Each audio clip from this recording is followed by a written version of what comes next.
Assalamualaikum warahmatullahi wabarakatuh. Selamat pagi anak-anak. Kita ketemu lagi dalam pelajaran biologi. Hari ini kita akan membahas materi tentang Porifera dan Coelenterata. Porifera berasal dari bahasa Latin, yaitu dari kata porus yang berarti lubang kecil dan vere yang berarti membawa. Jadi porifera adalah hewan yang mempunyai tubuh berpori. Porifera sering disebut dengan hewan spons karena tubuhnya yang berpori seperti busa atau spons. Adapun ciri dari porifera antara lain yang pertama, porifera hidupnya menetap atau sesil di dasar perairan, jadi melekat pada suatu substrat tertentu. Yang kedua, porifera termasuk hewan diploblastik yang terdiri dari dua lapisan yaitu ektoderm dan endoderm. Yang ketiga, tubuh porifera masih sangat sederhana karena belum mempunyai organ, jaringan saraf, atau mulut. Proses pencernaan makanannya terjadi secara intraseluler, yaitu terjadi di dalam sel, yaitu sel koanosit. Rangka tubuh porifera ada yang tersusun dari zat kapur, silikat, atau spongin. Habitat porifera sebagian besar di laut, dan ada beberapa yang hidup di air tawar.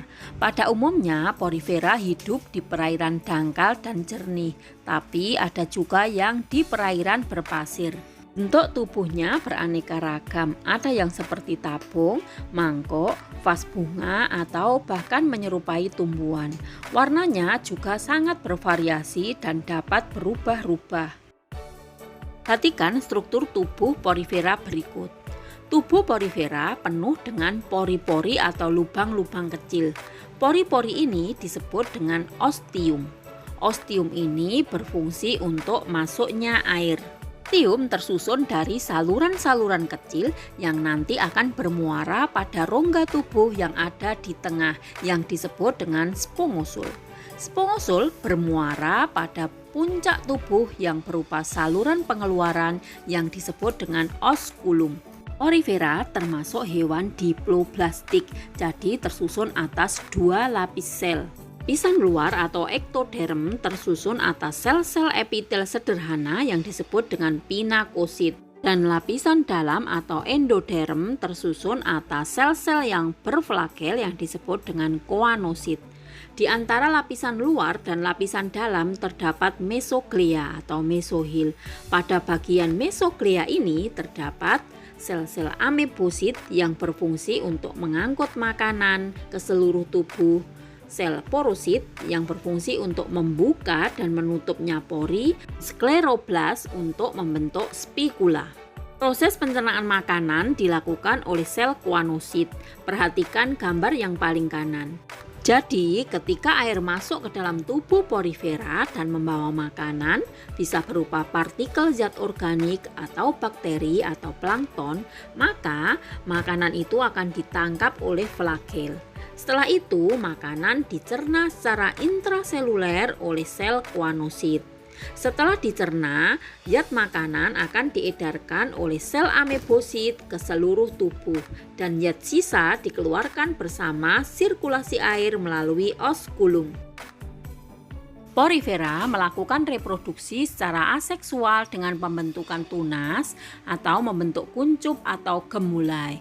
Gemulai hanya dihasilkan saat lingkungan tidak menguntungkan, misalnya ketika cuaca dingin, kekeringan, atau kekurangan oksigen. Jika kondisi lingkungan sudah menguntungkan, maka gemulai akan dilepaskan dan tumbuh menjadi individu baru. Sedangkan reproduksi seksual dilakukan dengan pembentukan gamet. Porifera adalah hewan hermaprodit, jadi sperma dan ovum dihasilkan dalam satu individu, tetapi pada waktu yang berbeda. Karena belum mempunyai organ reproduksi, maka ovum dihasilkan oleh sel amebosit dan sperma dihasilkan oleh sel koanosit. Perhatikan gambar berikut. Sperma dikeluarkan di air melalui oskulum dan akan membuahi sel telur dari individu yang lain sehingga terjadi pembuahan dan terbentuk sigot. Sigot akan mengalami pembelahan dan akhirnya akan keluar lewat oskulum dalam bentuk larva sehingga bisa berenang. Larva akan mencari substrat yang cocok, kemudian akan melekat dan tumbuh menjadi individu baru dalam bentuk sesil. Pada porifera, berdasarkan tipe saluran airnya dibagi menjadi 3. Yang pertama yaitu tipe askon. Ini merupakan tipe yang paling sederhana. Air akan masuk melalui ostia, langsung menuju ke spongosol dan keluar melalui oskulum. Contohnya pada Leucosolenia. Yang kedua, tipe sikon. Air masuk melalui ostia, kemudian melewati saluran radial yang tidak bercabang, kemudian menuju spongosol dan keluar lewat oskulum. Contohnya pada Skipa. Ketiga, tipe leukon. Ini merupakan tipe yang paling rumit. Air masuk melalui ostia, kemudian melalui saluran radial yang bercabang-cabang dan menuju ke spongosol dan akhirnya keluar lewat oskulum. Contohnya pada Spongia. Sedangkan berdasarkan bentuk dan kandungan spikulanya, porifera dibagi menjadi 3 kelas, yaitu Calcarea, Hexactinellida, dan Demospongia. Yang pertama adalah Calcarea. Dengan ciri-ciri rangka tubuh Calcarea tersusun atas kalsium karbonat atau zat kapur. Spikulanya berbentuk monakson dan triakson. Tubuhnya kebanyakan berwarna pucat, bentuknya seperti vas bunga atau silinder. Tinggi tubuhnya kurang dari 10 cm. Habitatnya kebanyakan di laut dangkal.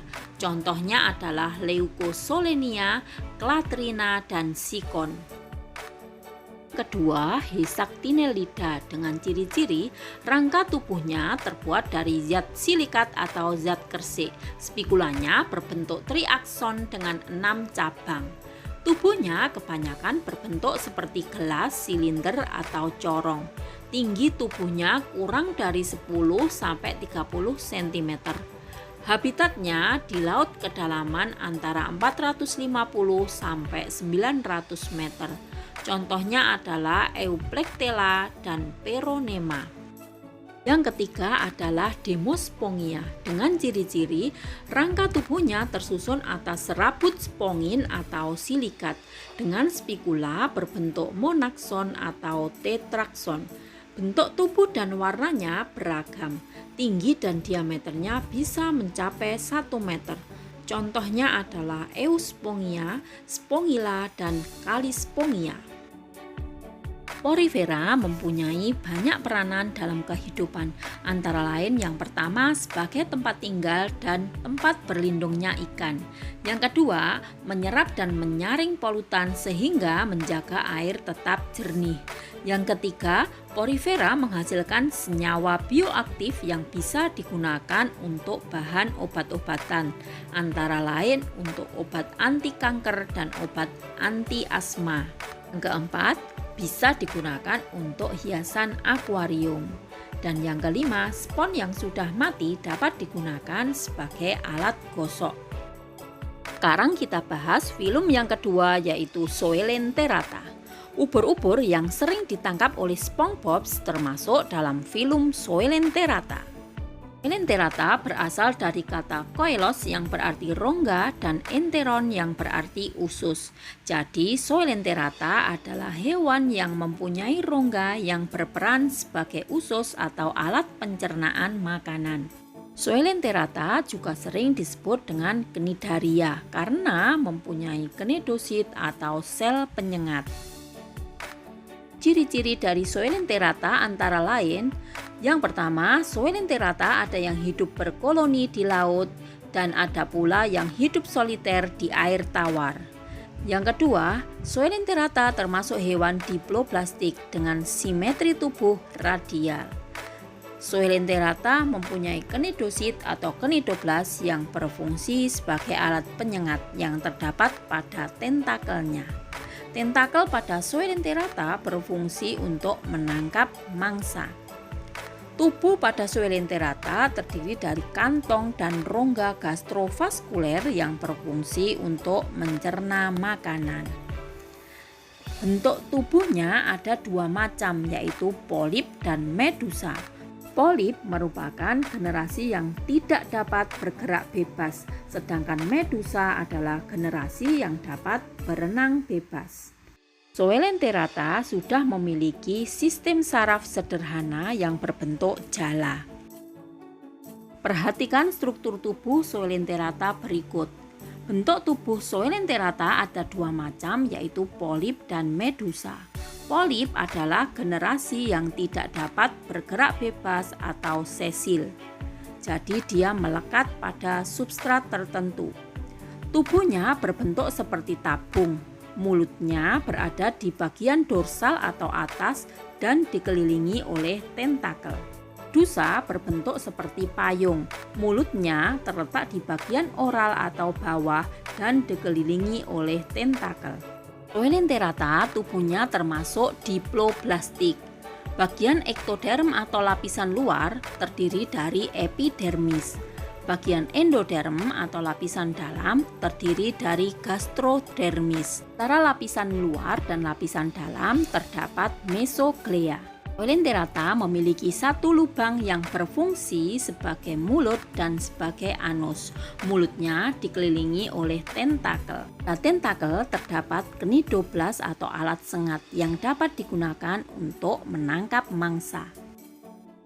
Reproduksi Soelenterata berlangsung secara seksual dan secara aseksual. Reproduksi aseksual dilakukan dengan pembentukan tunas yang dilakukan oleh Soelenterata yang berbentuk polip. Perhatikan gambar reproduksi aseksual pada hidra. Tunas akan tumbuh di dekat kaki polip. Kemudian tunas yang terbentuk akan lepas dari tubuh induknya dan akan berkembang menjadi individu baru. Sedangkan reproduksi seksual dengan pembentukan gamet. Gamet dihasilkan oleh Soelenterata yang berbentuk medusa dan beberapa Soelenterata yang berbentuk polip. Beberapa Soelenterata ada yang mengalami metagenesis atau pergiliran keturunan, yaitu reproduksi aseksual yang diikuti oleh reproduksi seksual pada satu generasi. Berdasarkan bentuk dominan dalam siklus hidupnya, Soelenterata dikelompokkan menjadi 3 kelas, yaitu Hydrozoa, Scyphozoa, dan Anthozoa. Kelas yang pertama adalah Hydrozoa. Contoh yang pertama adalah hidra. Hidra hidup di air tawar secara soliter. Bentuk tubuhnya adalah polip. Produksinya secara aseksual dengan membentuk tunas dan secara seksual dengan pembentukan gamet. Yang kedua adalah Obelia. Obelia hidup di laut secara berkoloni. Mengalami siklus hidup, tubuhnya berbentuk polip dan medusa. Pada fase polip, reproduksinya secara aseksual dengan bertunas, dan pada fase medusa, reproduksinya secara seksual dengan menghasilkan gamet. Perhatikan siklus hidup Obelia berikut. Obelia berbentuk polip. Pada polip Obelia dewasa bersifat diploid. Terdapat 2 jenis polip, yaitu polip yang mempunyai tentakel yang berfungsi untuk mencari makan, dan polip yang tidak mempunyai tentakel berfungsi untuk bereproduksi. Polip tanpa tentakel akan menghasilkan tunas medusa. Kemudian tunas medusa akan lepas dari polip dan tumbuh menjadi medusa dewasa.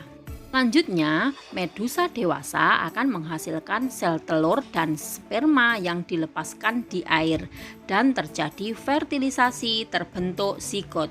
Zigot selanjutnya akan tumbuh menjadi larva planula. Larva planula akan menempel di dasar laut dan tumbuh menjadi polip muda. Polip muda akan tumbuh membentuk koloni dewasa atau polip dewasa. Sehingga dalam siklus hidup Obelia terjadi perubahan bentuk dari polip menjadi medusa dan menjadi polip lagi. Sehingga bentuk dominan dari Obelia adalah polip. Kelas yang kedua adalah Scyphozoa. Scyphozoa berbentuk seperti mangkok, transparan dan melayang-layang di laut. Scyphozoa memiliki lapisan mesoglea yang tebal sebagai sumber nutrisi. Scyphozoa mengalami siklus hidup dan memiliki bentuk dominan medusa. Contohnya adalah ubur-ubur atau Aurelia aurita. Perhatikan siklus hidup ubur-ubur berikut. Aurelia atau ubur-ubur memiliki alat kelamin terpisah, sehingga ada ubur-ubur jantan dan ada ubur-ubur betina. Ubur-ubur jantan akan menghasilkan sperma dan ubur-ubur betina akan menghasilkan sel telur. Proses pembuahan terjadi secara internal di dalam tubuh Aurelia betina. Hasil pembuahan akan terbentuk sigot. Selanjutnya, sigot akan berkembang menjadi larva bersilia atau planula. Planula akan berenang dan menempel pada tempat yang sesuai. Setelah menempel, silia akan dilepaskan dan akan tumbuh menjadi polip muda atau Scyphistoma. Selanjutnya, Scyphistoma akan membentuk tunas-tunas lateral sehingga tampak seperti tumpukan piring yang disebut dengan strobila. Kuncup dewasa yang paling atas akan melepaskan diri dan menjadi medusa muda yang disebut dengan Evira. Evira selanjutnya akan berkembang menjadi medusa dewasa. Hingga dalam siklus hidup ubur-ubur terjadi perubahan bentuk dari medusa menjadi polip dan menjadi medusa lagi. Sehingga bentuk dominan dari ubur-ubur adalah medusa. Kelas yang ketiga adalah Anthozoa. Anthozoa memiliki banyak tentakel dan berwarna-warni seperti bunga. Anthozoa hanya berbentuk polip saja dan tidak ada yang berbentuk medusa. Anthozoa juga tidak mengalami metagenesis. Hidupnya di laut dangkal secara berkoloni. Reproduksinya secara aseksual dengan tunas dan fragmentasi. Reproduksi seksualnya dengan menghasilkan gamet. Contohnya adalah koral atau karang, anemon laut, dan metridium. Peranan Coelenterata dalam kehidupan antara lain yang pertama sebagai bahan makanan dengan dijadikan tepung ubur-ubur, yang kedua sebagai bahan kosmetik, yang ketiga sebagai pembentuk ekosistem terumbu karang sebagai pelindung pantai, yang keempat sebagai tempat perkembangbiakan dan perlindungan ikan, yang kelima sebagai daya tarik wisata bahari. Nah, anak-anak, telah selesai kita bahas materi tentang filum Porifera dan Coelenterata. Semoga kalian semua sudah paham. Untuk film selanjutnya kita bahas minggu depan.